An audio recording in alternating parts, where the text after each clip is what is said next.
And now in this second video, we'll get into some new material looking at section 8, talking about exponents. Now to be clear, you do want to watch this, but this is not going to be on test 1. This will come up on test 2. But still, we want to make sure you're getting into the groove with this section. For some people, these rules are very straightforward and they're comfortable with it. For other people, it takes a little getting used to, so let's get off to a good start. So the first thing, we're starting off with just the basic of exponents. What are we referring to? Well, if I look at something like x to the 4th power, the idea of an exponent is repeated multiplication by the same thing. We'd be looking at x to the 4th as x times x times x, a total of 4 times.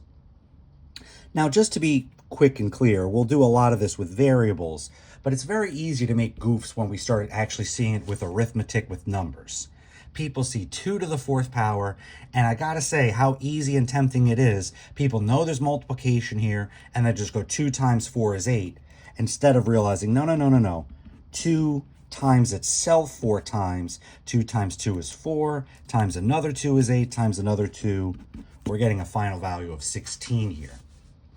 So certainly calculators can help with this. And that's where for a lot of people, we've got some different buttons. Some people have like an X to the Y button for exponents. Other people just have this caret icon. So you do probably want to find this on your calculator. But even if you don't find that button, again, we should just be able to put our numbers in appropriately and solve. So it's a nice start. And again, this idea of an exponent, we're doing this for x to the 4th, generically x to the n, x times itself, a total of n times. So whatever that number is, that's how many times we multiply it by itself. Now we start getting into the rules that go with exponents. And people tend to find themselves in one of two camps as we go through this. Some people really need to follow the rules. What are the rules? Keep them written down and keep coming back and repeating them over and over. So that's one way, and that's why I'll keep a separate page that we'll keep coming back to. What are our rules? And if you are that type of person, remember, just like we saw with our other formulas, whether it was slope or our line equations, whatever it is, if you keep flipping back in your notes every time you need that concept, you're not memorizing it. So make sure, write the rule out again. That's the repetition that'll help you memorize it. But that's for one group of people. Learning the rules, being clear on how they're used, that can help a lot of people. But for other people, the rules can be really annoying, and it's just the little annoying details that we can see through if we understand the actual idea. So rule number 1, they call the product rule, and generically we're looking at what happens when we are multiplying 2 of the same base together. And this is where, again, we could just write out the rule and repeat it, but let's try and understand the concept based off of this definition. Let's look at a specific example. Let's look at x cubed times x to the 5th. So if I really go back to my basics, my definitions, well, x cubed would be x times itself 3 total times x to the 5th would be x times itself 5 total times. Well, if we just slightly change the way we look at this, I could basically just connect this, and this is x being multiplied a total of 8 times by itself. So that's really what's happening here. If we're multiplying bases raised to powers, all we're really doing is just collecting them in a big group. This is telling me I had 3 x's. This is telling me I had 5 x's. I group them together. I have a total of 8 x's. Generically, the rule goes, you add the exponents together, but intuitively, it just makes sense. You're grouping these items together. 3 x's and then 5 x's gives you a total of 8 x's. Now, note, that's a big difference between 3x plus 5x, where we're kind of doing the same thing. That's literally adding objects, and that's how we define it. Over here, we're technically still multiplying, but the way we're grouping, we just realized the total group number is the sum of the exponents. So that's rule number 1. And I'm not going to get so tied to the names the way the book does. The book calls this the product rule, but I'm just going to leave it generically x to the n times x to the m is x to the n plus m. So a good start. We'll get some examples in a few minutes. Actually, let's jump to one right now. Just to be clear, right now we're showcasing how you multiply one variable together. So let's already jump into a quick example. Let's multiply, and let's look at 3x squared y to the 4th times 5x to the 7th y to the 3rd. And after just doing this little bit of work up here, some people see this and look like, what a mess. But realize it's all multiplication. Multiplication has the commutative property, a times b equals b times a. We could always change the order, and that's really the key here. That when I see all this different stuff together, well, it's all being multiplied. Let me just change the order. I'll explain how and why I'm doing this in just a moment, but just follow. I'm going to move this 5 to the front next to this 3. So I'll get a 3 times 5. I'm going to move this x to the 7th right behind this x squared. So I'll get an x squared times x to the 7th. And then, if I've moved these to the front, well, now that's still at the end, and so is that. And just by rearranging everything, just shows us what we want to do going forward. Yeah, I'm multiplying all this times all this, but I don't do 3 times 5 and 3 times x to the 7th. That's not distributive property. This would be an example of the distributive property. And even here, once I break it down, all of this times all of this, then we'll get into these individual components like we are here. So technically, all of this times all of this in one big shot, but what is the actual action that happens? We multiply all the nice pieces together. I multiply the nice number with the nice number, and 3 times 5 is just a regular 15. That's another silly thing. As we're getting into these rules of exponents, some people start mixing those rules with just regular numbers and start doing 3 plus 5 is 8. No. That's regular multiplication. But then right here, x squared times x to the 7th, that's where we're using this rule. And we'll say, hey, 2x's and 7x's gives me a total of 9x's.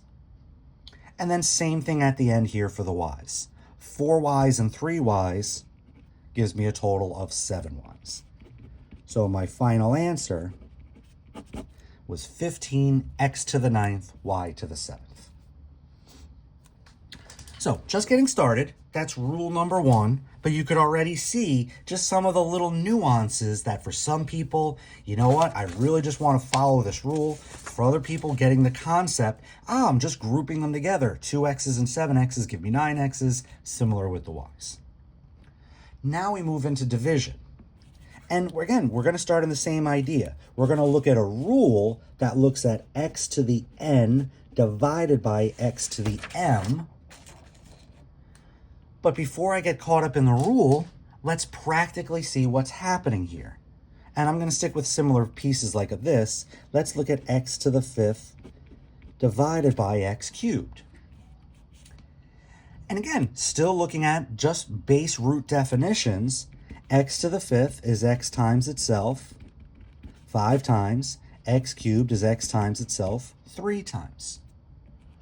But the big difference is up here, well, we were multiplying, so that means we were grouping all these together.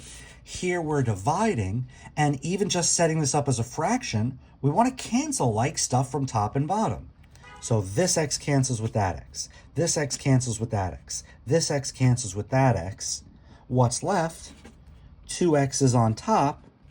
I'm left with x squared. And for a lot of people, now they can start to see the connections, the dualities of math. When I was multiplying my bases together, that led to adding the exponents, and now people see this work, and they could start to deduce, hey, well now if I'm dividing my bases, that means I subtract my exponents.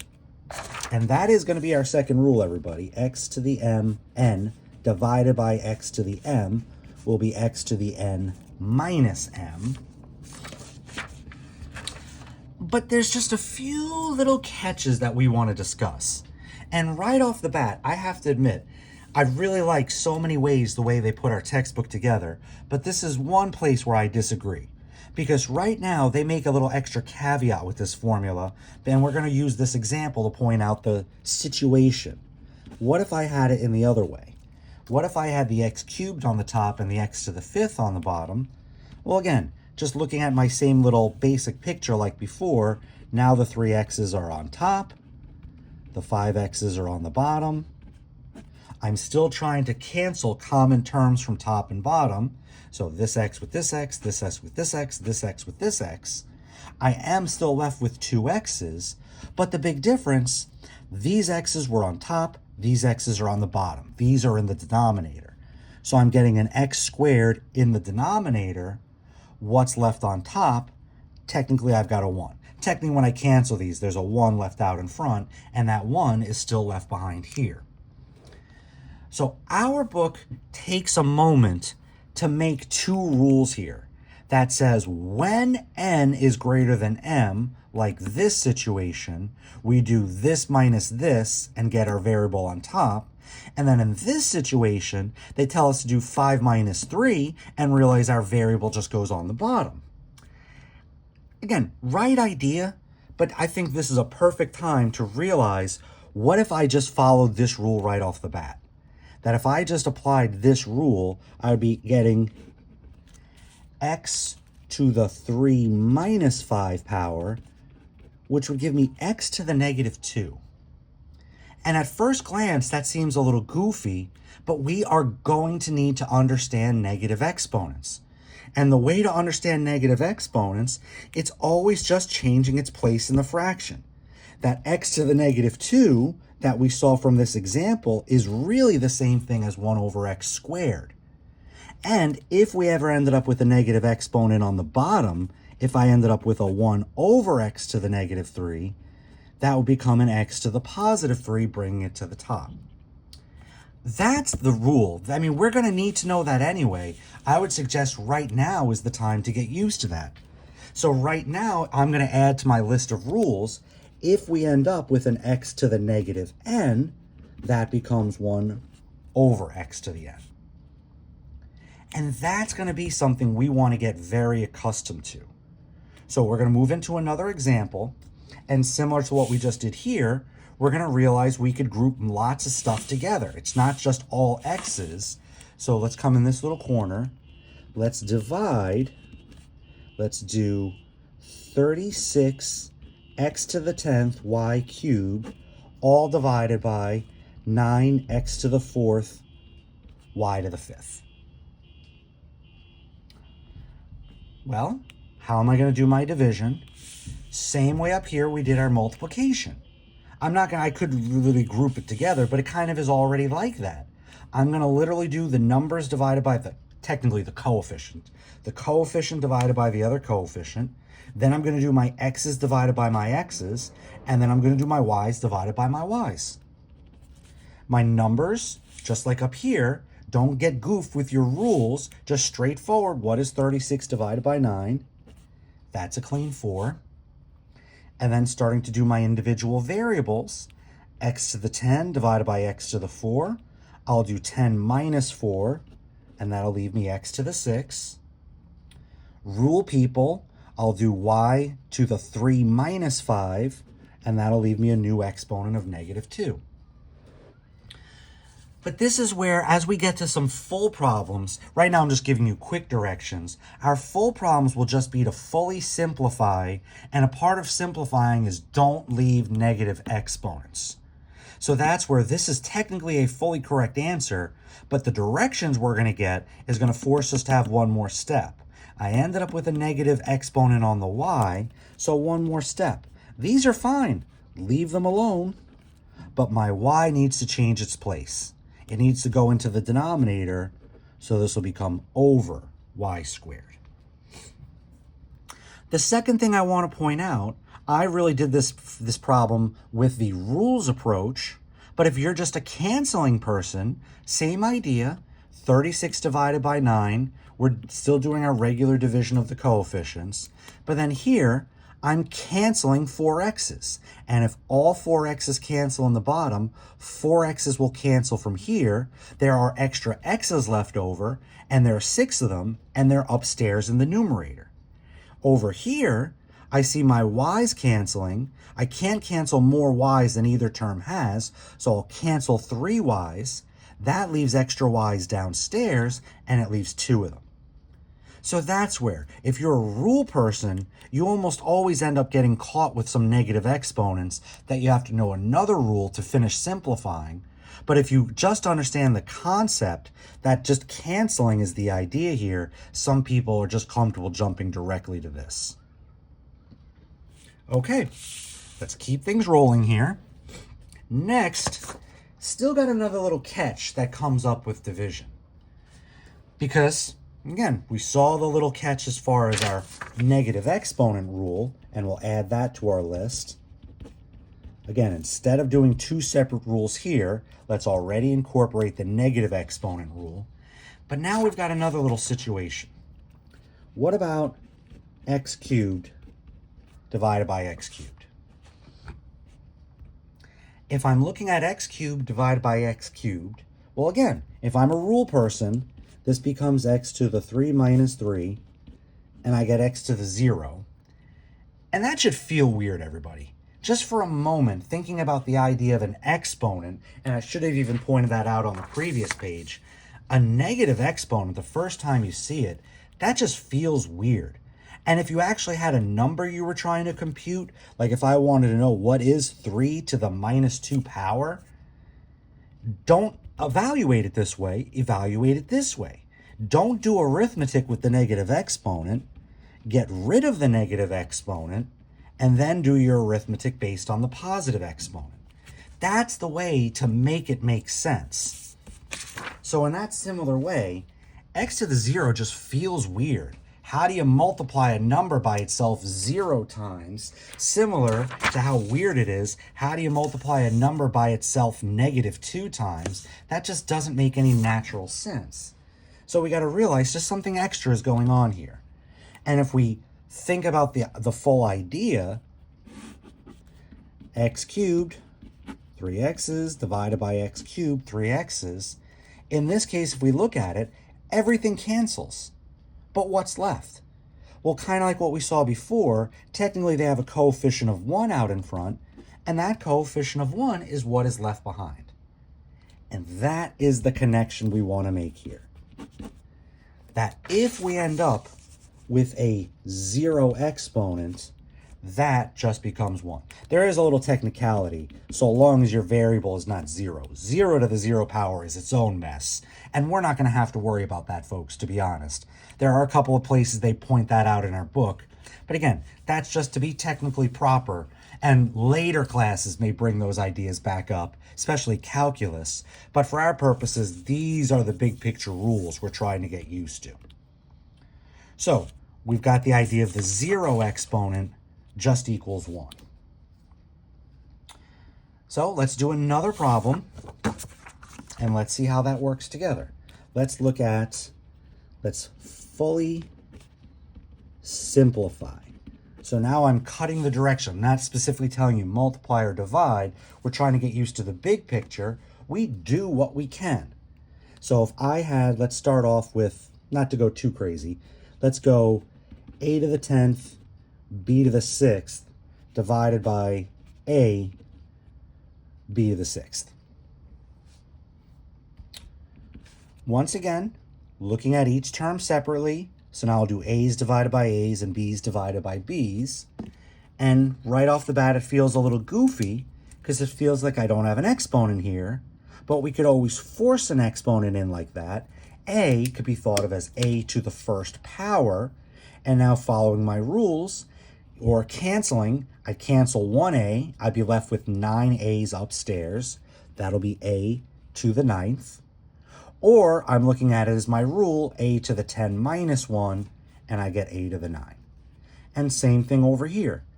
Canceling my b's, they all cancel. There's no more b's left, you're done. So you get a to the 9th as a final answer. Or you're a rule person, you already had your a to the 9th, you go b to the 6 minus 6, you get b to the 0, but now one more step. A to the 9th times b to the 0, which is really 1, will replace any exponent to the 0 power, any variable to the 0 power with a 1. And then 1 times a to the 9th is once again a to the 9th.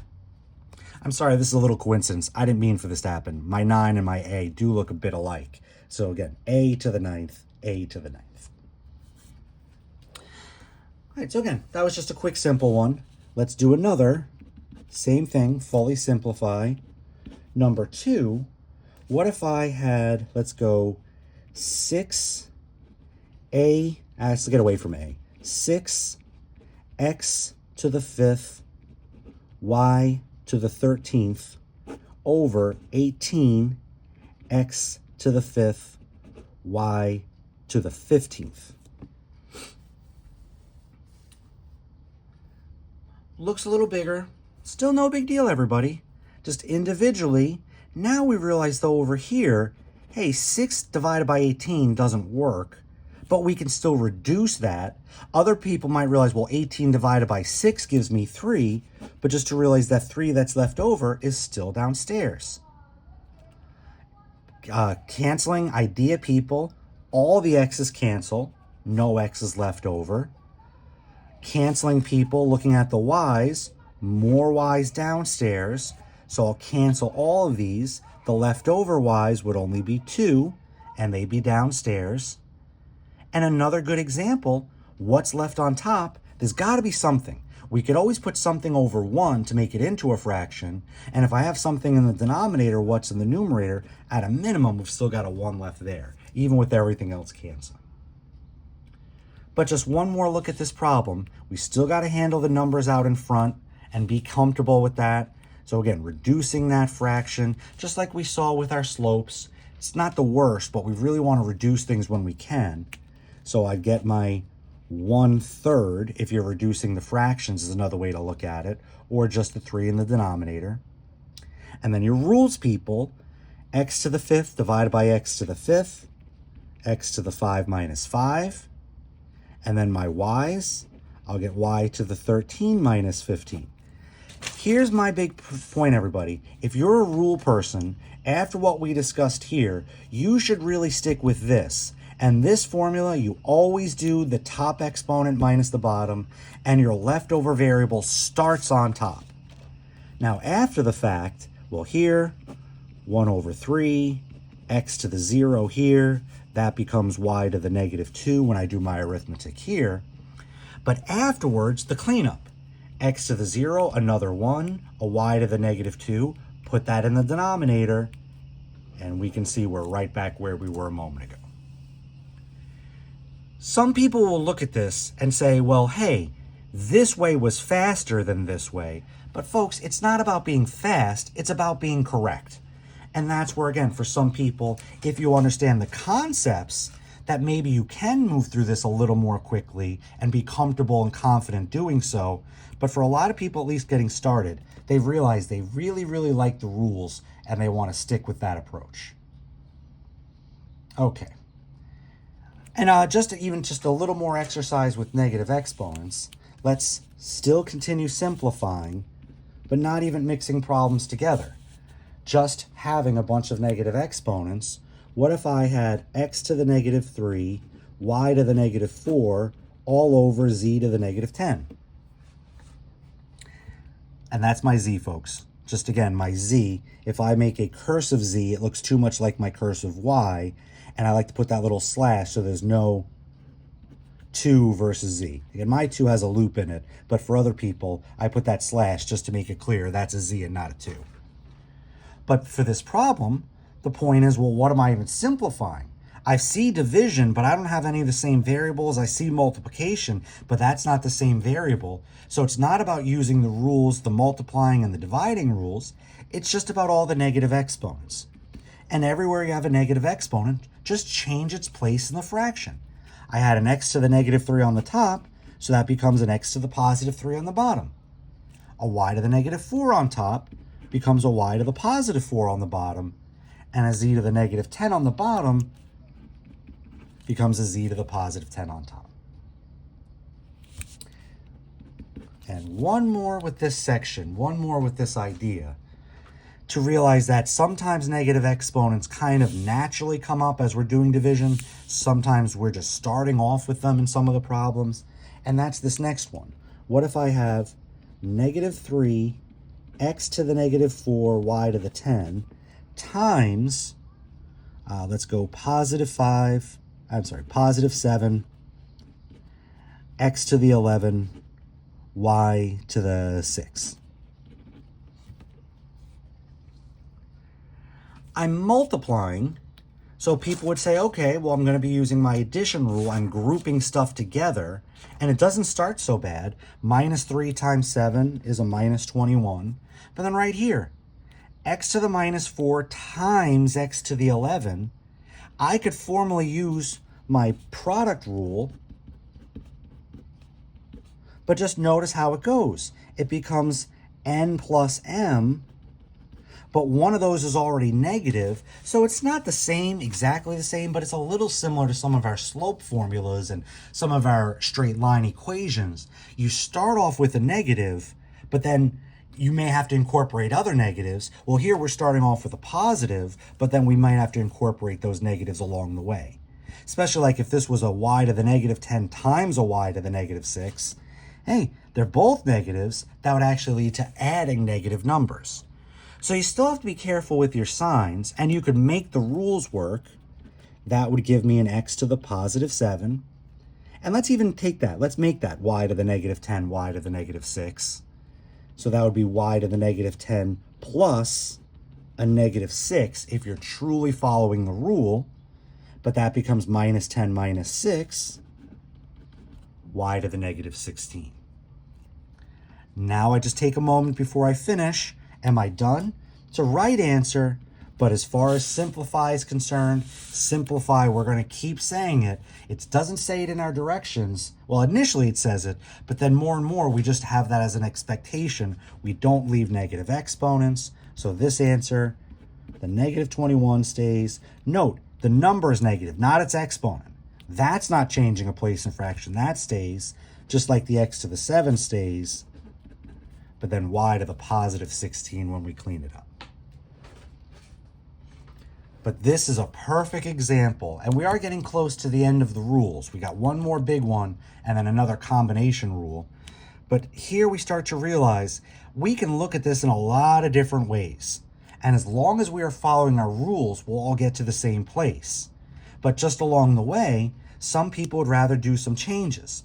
Some people, they'll just deal with the negative exponents along the way and clean them up at the end.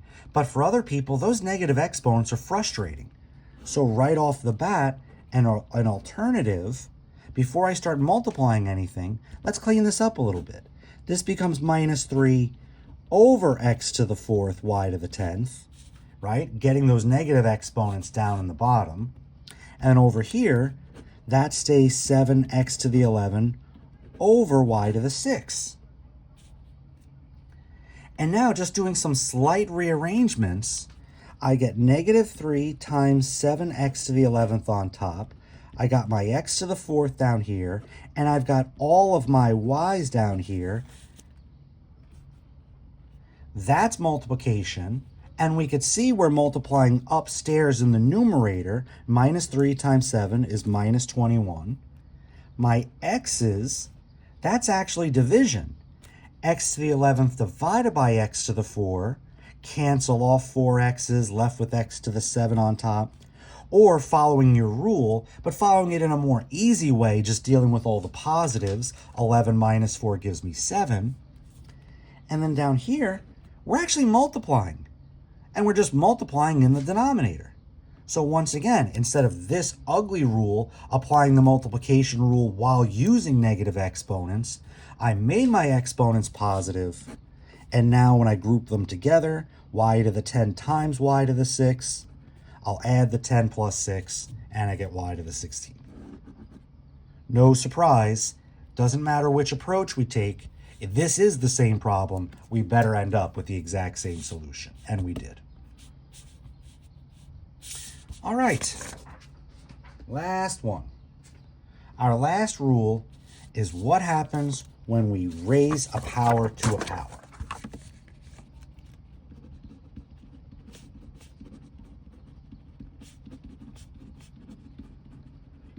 So generically, we're going to look at x to the n to the m power. And for a first example, we're going to look at x squared to the 4th power. And once again, we're building up this idea through an example so we could see how the rule works. And again, that helps some people separate, I don't quite get that. Maybe I really stick to the rule, or that idea makes perfect sense. Let me just remember the idea and I don't have to memorize a rule. So over here, well, raising this to a power, I'm going to be very literal. That means I'm doing x squared times itself 4 times. And then even taking that further, each x squared is really 2 x's being multiplied together. And in the end, if we look at all that, that really leaves us with 8 x's that are being multiplied in total. So we would finish with x to the 8th.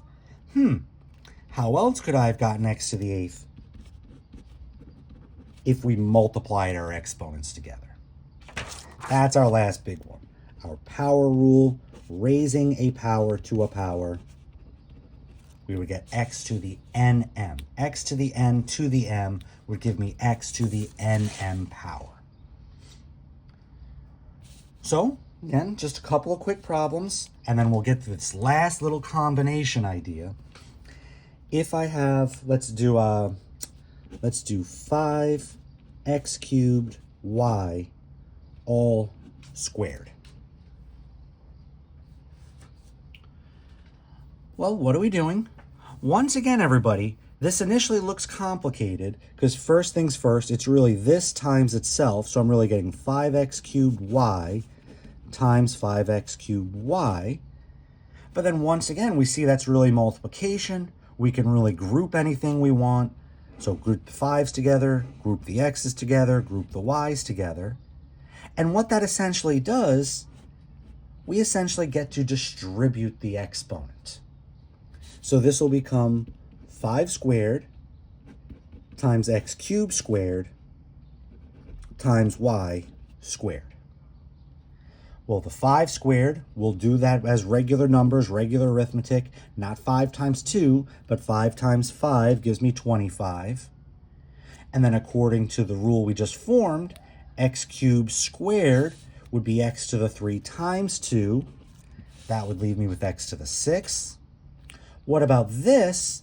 Some people might have just said, why are you being so silly? Why are you using parentheses? It's just y squared. And that is correct. But just to try and see it in the exact same form, I could treat this like it's y to the 1st power being squared, and 1 times 2 will give me that same square. So even though technically we were using the power rule, we really introduced that next combination idea that I was talking about. We're seeing that if we had multiple things being raised to a power, that we get to distribute that, x to the n times y to the n. That's what we did here. And let's see that one more time.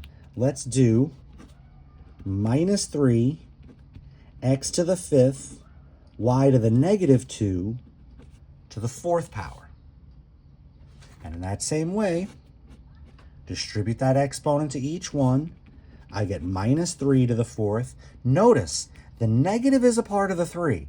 I'm not doing 3 to the 4th power and the negative just stays. I'm literally doing negative 3 times negative 3 times negative 3 times negative 3.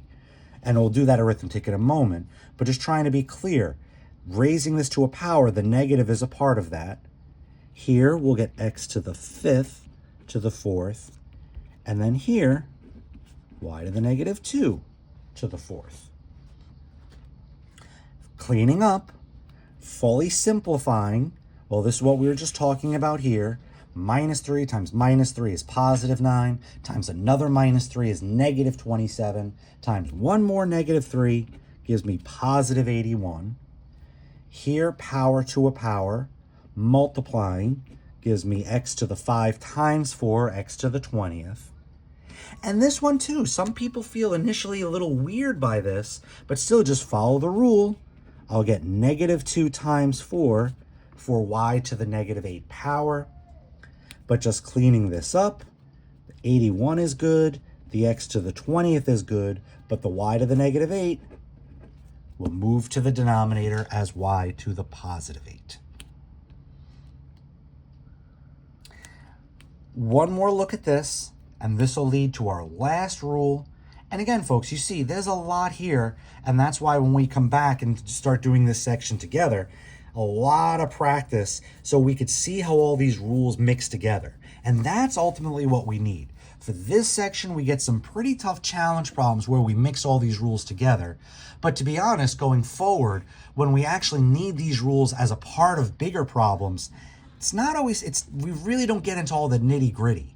So getting used to the nitty gritty here, but then having later on simple things like x cubed times x to the 5th. So again, we'll see all that together. But the last idea, just come back to this one. Instead of distributing the exponent right off the bat, once again, some people say, you know, I just don't like that negative exponent. So before they start doing any distributing here, they want to start cleaning that up. They're going to leave the minus 3, they're going to leave the x to the 5th, but that y to the negative 2, they're going to put in the bottom as a y to the positive 2. And that exponent of 4 is still here. And this points out our last rule, that initially we said if stuff is attached by multiplication, we get to distribute that exponent. And technically I only showed 2 terms, but it doesn't matter how many terms. If it was x, y, z to the n, well then it would be x to the n, y to the n, z to the n. There's no limit to the number of terms. You would still just distribute to each. And now we're seeing, hey, if I have division of terms, I get a very similar rule. That if I have x divided by y to the n, I could distribute that exponent separately to the top and bottom, x to the n over y to the n. And that's what we're going to do here. Distribute the exponent to the top and distribute it to the bottom. Well, distribute that exponent to the top, distribute that to the bottom. When I distribute it to the top, well, I got 2 terms, distribute it to both. Minus 3 to the 4th, x 5th to the 4th, and then I also distribute to the bottom, I'll get y squared to the 4th. And now each one individually, regular numbers, going through the arithmetic, I get positive 81 just like before. Now using my rules, x to the 5 to the 4 becomes x to the 5 times 4, x to the 20. Y to the 2 to the 4 becomes y to the 2 times 4, or y to the 8th. So, like I said, folks, got through all of our rules, got through some decent example problems, but you could see there's definitely a lot here. And as I said in the beginning, we have our test coming up next week. So certainly makes a lot of sense to focus on that, make that your top priority, but start getting used to these rules. That for a lot of people, they, slowly and steadily, they can get more and more accustomed to this. So again, they don't have to keep referring to an old page. They don't have to keep writing it out, that it just becomes a natural instinct. And that's what we love to develop. So again, take your time with this. We'll do a lot more with this together, and make sure you got through the other video as well. And I'll see you next week.